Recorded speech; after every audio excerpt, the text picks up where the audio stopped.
Hi everyone, this is Jaye Harrill. She's the communications manager at Quantstamp, and today's presentation and the session will be about surviving DeFi, flash loans, and economic attacks. Yeah. Okay. So I'm having trouble with my computer, so I'm just going to present it as I can. So just 1 second. Sure. By the way, Jay, thank you for sponsoring the hackathon. It really means a lot. Yeah, absolutely. Where is the share screen? It's just right beside Mike. Oh, okay. In the middle. Yeah. Got it.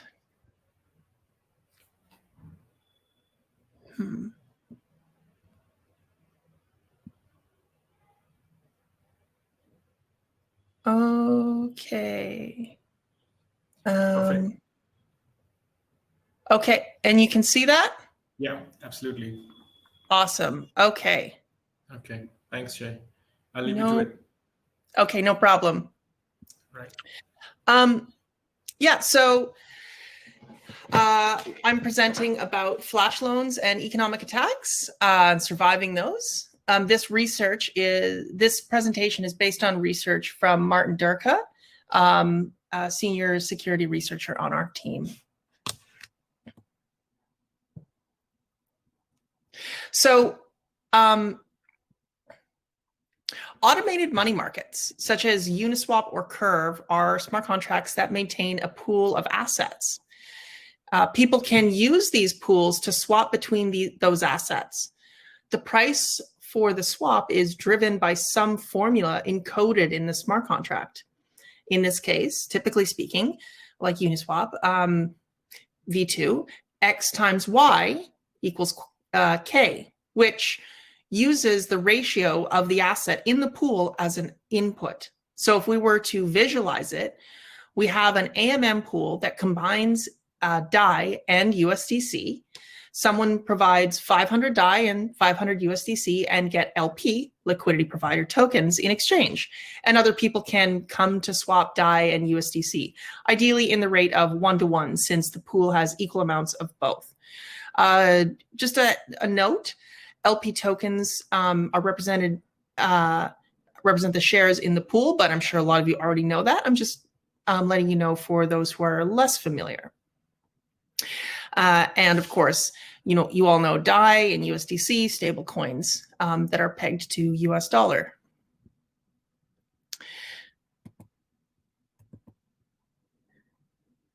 So, oops. Here we go. If we increase the number of DAI in the pool by 4 times, we would expect that DAI would become somehow cheaper, probably 4 times as well, ignoring external social factors, of course. So, but really, the AMM smart contract encodes some kind of a curve that relates to the price of the 2 assets based on how much of these assets in the pool hold in this reserve. As one asset becomes scarcer, the price of it with respect to the other asset grows.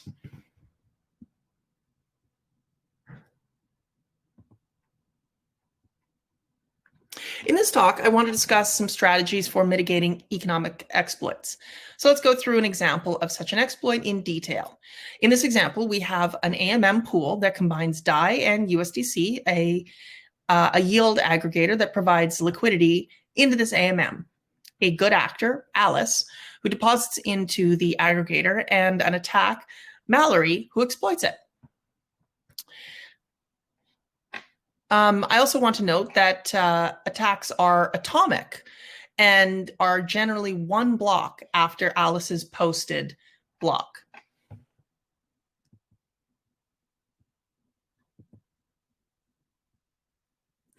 So at the beginning, Alice comes and deposits 50 DAI into the aggregator. which of course aggregates liquidity across liquidity pools, to represent her deposit so that she can withdraw later. The aggregator gives her 50 tokens. We'll be calling those AG.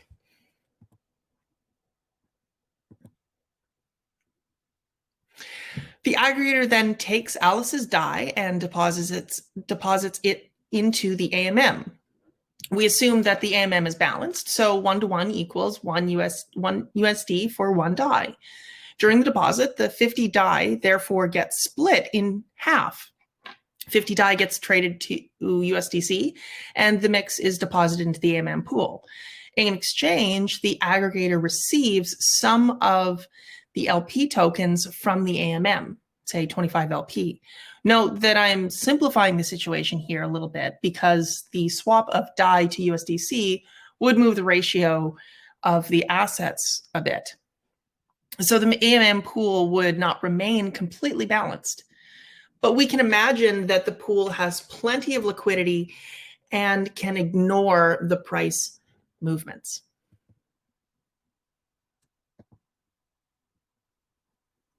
Before we go further, here's a quick review of a typical flash loan exploit.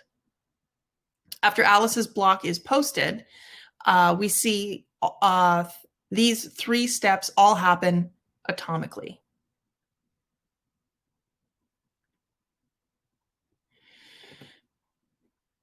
So user deposits into an aggregator that invests into an AMM. Attacker uses a large amount of funds to change the ratio of an asset inside an AMM. Attacker deposits into the aggregator. Attacker reverts the AMM manipulation. Attacker withdraws from the aggregator, which in turn loses funds. So starting back at step 1, the attacker Mallory comes and executes some large trade where she sells a lot of DAI for USDC, bringing the pool into the 4-to-1 ratio. The aggregator still holds 25 LP, but those no longer represent 25 DAI and 25 USDC due to the shift. And instead, they represent 40 DAI and 10 USD. Remember, this is atomically.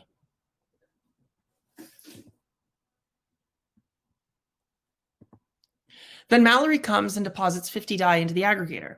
She also gets 50 AG, same as Alice did before.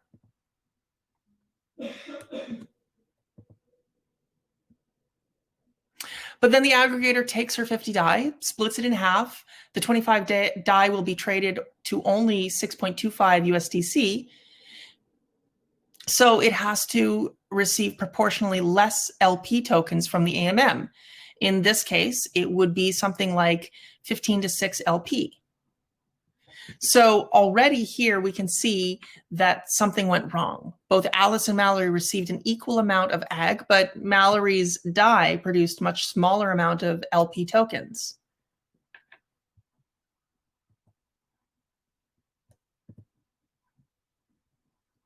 Now, by this deposit, the liquidity inside of the AMM increases by 25 DAI and 6.25 USDC. So Mallory can come and purchase those 25 DAI for 6.25 USDC. She will make $18.75 of profit because we know that she can go to another exchange, Curve Finance or centralized exchange, where DAI and USDC both trade for about $1 because of the deeper liquidity and thus stability in the ratio.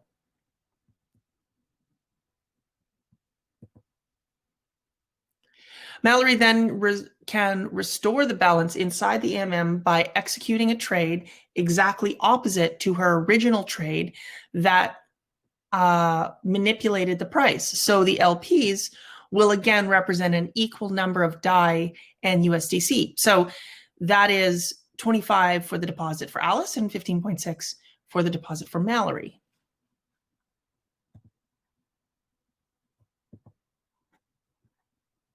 And finally, her and Alice can both redeem their AG. The aggregator will redeem the LP from the MM, hence they are crossed.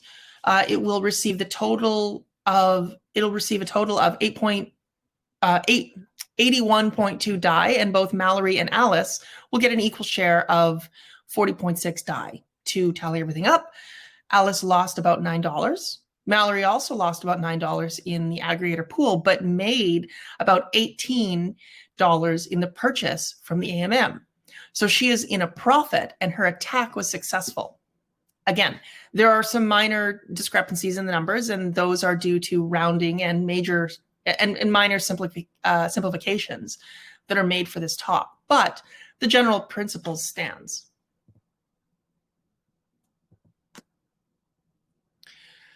So in short, this was a review of an economic manipulation and an attack.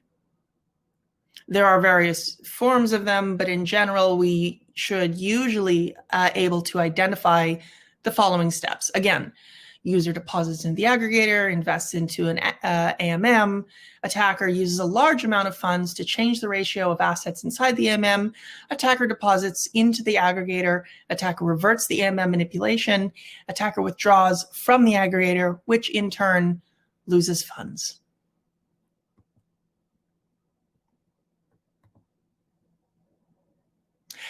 As stated, there are many variants of these attacks.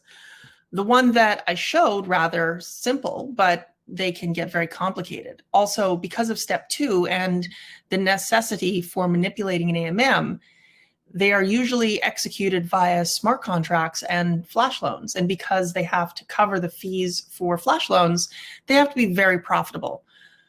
So they do not happen shortly after deployment at the inception of the DeFi project, but in later stages when the project has a chance to collect enough total value locked, that can be taken. Therefore, the damages are always big. Also, because the attacker, because the attacks happen atomically within a single transaction, there is not really anything that any depositor can do to protect themselves once the attack is on the way.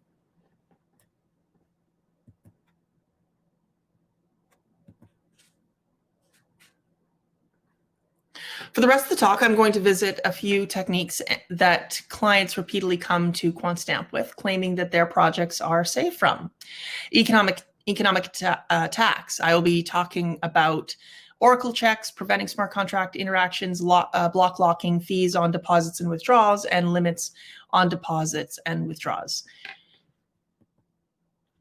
But really, the message that you should take from this talk is that none of these universally work. And at the very end, I'm going to talk about some best practices that do work.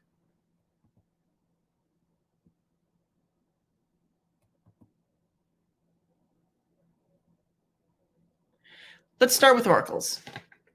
After every flash loan hack, Twitter is full of messages. Hey, you should have used oracles. If you did not use, if you did, this would never happen. So let's take a look in detail. When I say oracle, you should imagine a smart contract that holds some information that can be read off-chain and store the data in a smart contract on-chain so that other contracts can read it and retrieve it. When it comes to pricing data, we have masses of people looking at various AMMs, centralized exchanges, decentralized exchanges, and reporting the price that they currently see to an oracle, which makes this information available to other smart contracts.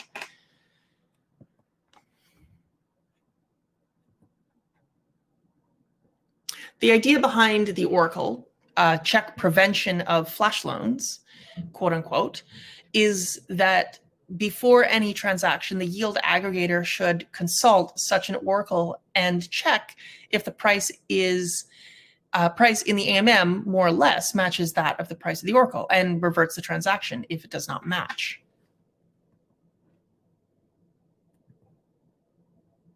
To understand why exactly this measure does not universally help, we need to go through the oracle behavior step by step.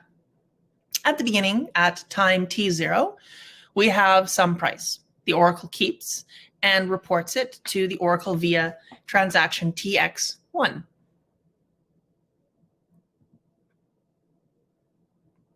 The trade transaction happens. It can be on, it can be one large transaction or many small transactions, but the price naturally moves by some delta. It can be small and insignificant, but it can also be big. There are large drops in token prices all the time, and whales buy a large amount of tokens all the time too.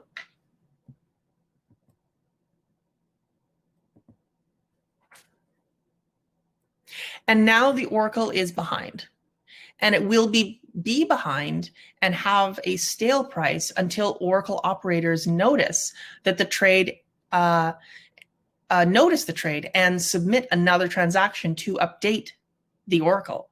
So there is some window of opportunity in which the AMM can be manipulated towards the stale price. And this window will exist no matter what you do, because TX2 and TX3 are two separate transactions. So other transactions can squeeze itself in between.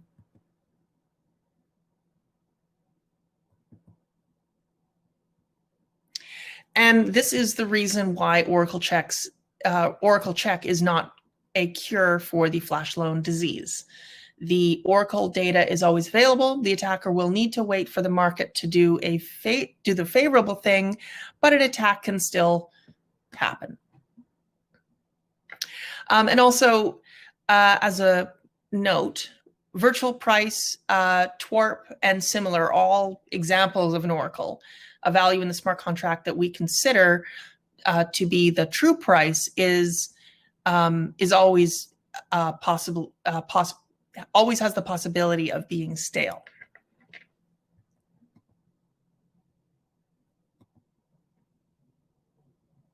When projects realize that oracles do not solve the problem or problems with maintaining Oracle liveness, they try to devise other preventative measures. A very frequent one is preventing the interaction by smart contracts. The idea behind this is that smart contracts are necessary to obtain flash loans and AMM manipulation. And if smart contracts cannot interact with the project is safe.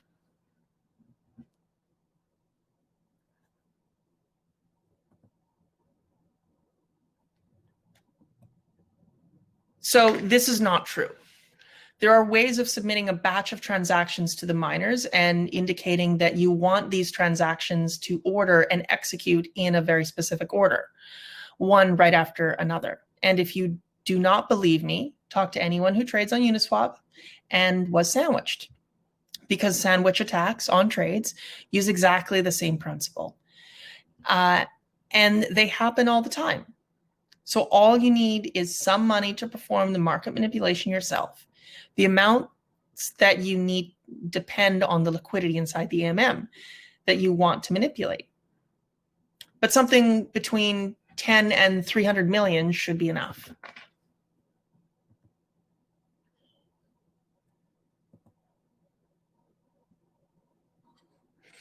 You may ask, who has so much money laying around for hacks?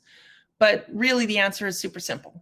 Go to your favorite website that analyzes blockchain hacks, and you will see a variety of numbers ranging from 5 to mid-range tens of millions of dollars and upwards that were stolen on a weekly basis from blockchain projects throughout 2020 and 2021. So we should have no illusion that the evil people do not have so much funds available.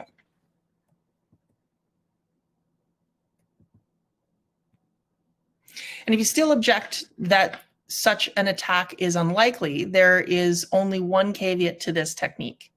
By forbidding smart contract interaction, you also cut your project away from the benefits such as composability or community governance via multisig, because such interactions require smart contracts.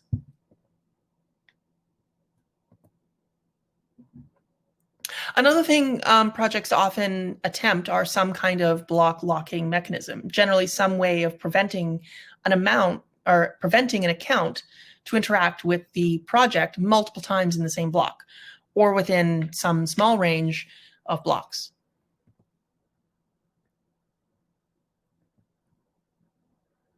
Block locking is where you prevent the attacker from interacting with your project multiple times in the same block to make collecting profit impossible.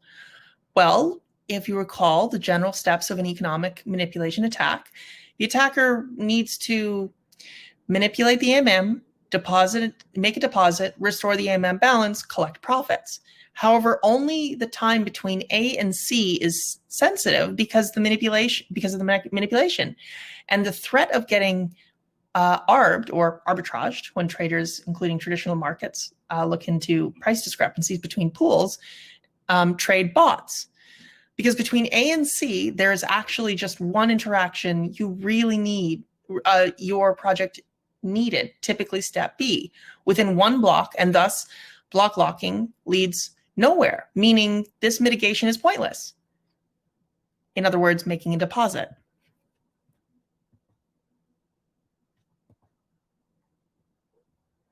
Another mitigation strategy, another mitigation strategy targets the profitability of the hack. If the attacker needs a lot of money, so let's charge them 5% during the deposit, a 5% on 300 million deposit should reliably kill any profitability.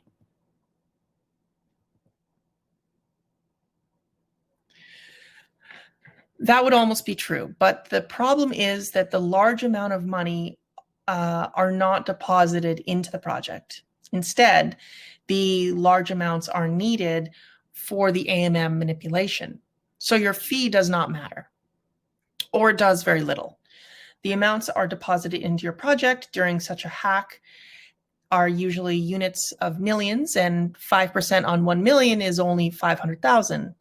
I say only because aggregators usually get hit for nearly 1 million in one go.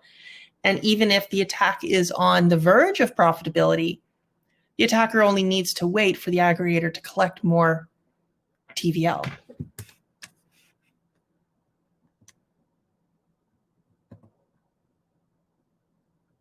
Last technique I want to discuss is capping the deposit amount. The idea here is that if an attacker cannot deposit their million into their project, you will not get hurt much. But since the attack can happen repeatedly inside of a loop in a single transaction, this won't help.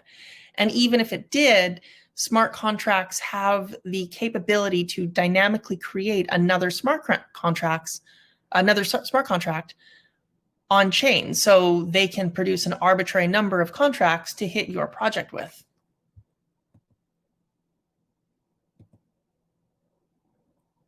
So we've seen a number of techniques that do not work.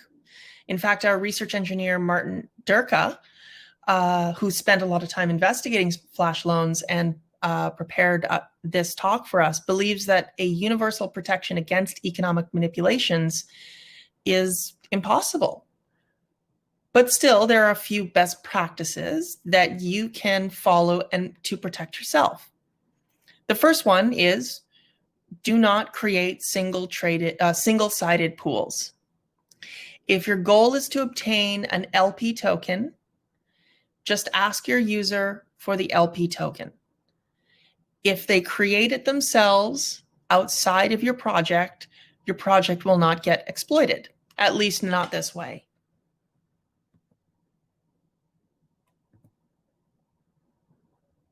The second one, definitely never issue trade results based on pool shares inside an AMM.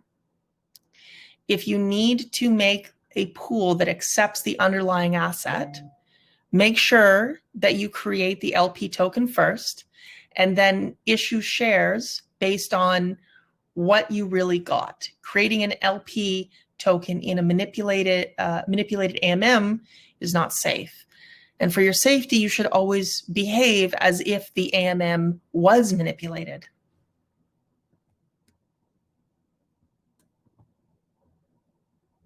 Third, never take other people's money into a trade or into an LP formation. This often happens in projects that want to provide options for farming with leverage.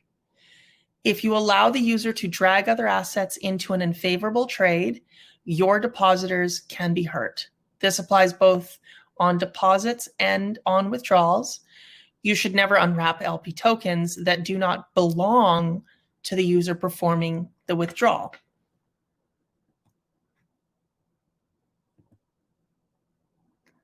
But in reality, when it comes to economic manipulation, the only absolute safe solution is centralization and whitelisting.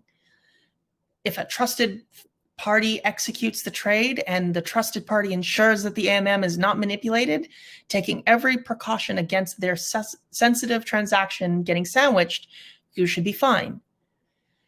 But when we talk about trusted parties and whitelisting, we have to ask, is this really still DeFi? Because it isn't. And it kind of defeats the purpose.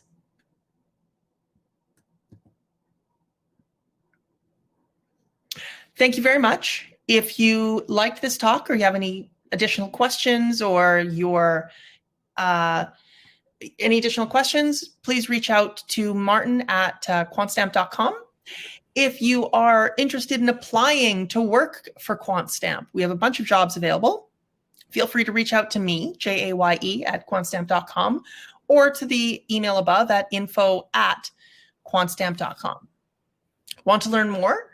Read about MAV, NFT scaling, DeFi hacks, and more. Visit our blog, quantstamp.com/blog, and you can just scan the QR code, and that'll get you to the newsletter link that'll give you all the best stuff. Brilliant. Great talk, Jay. Thank you so much. Should we take one question, maybe? Yeah. Does anyone have any questions? Yeah, we have plenty, actually, but we'll just take one. Danish asks, as flash loans are a new type of uncollateralized loans enforced by smart contracts, so how we can protect our assets from attackers? Well, that's pretty much what this talk was all about, right? Yeah. It's kind of a bit of a catch-22. And I think what people have to realize is these are risk assets, and this is part of your risk profile. And so if you're not comfortable with taking other people's money and all of that stuff, just don't do it. Yeah, absolutely. Thanks a lot, Jay. And guys, if you have any other questions during the hackathon, they can write to Martin or Jay on email, right? Yeah, brilliant. Thank you so much for taking all the time, Jay. Thanks for inviting me. Yeah, bye-bye. Bye-bye.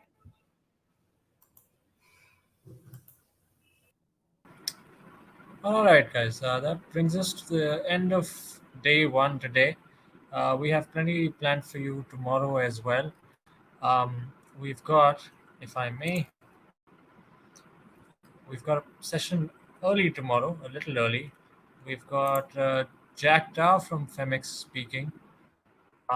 He speaks at 10:30 tomorrow. Yeah. He speaks on security across centralized and decentralized platforms. So join in tomorrow as well at 10:30 a.m. That's when we begin our first session for the day 2 of the Road to Metamorphosis. Everybody who joined in, thank you so very much. Thank you all for the questions that you posed. I hope you had a wonderful day 1 where you got to interact with so many people, so many brilliant minds from the crypto space. And there's day 2 planned for you as well. So we'll see you guys tomorrow. Bye-bye.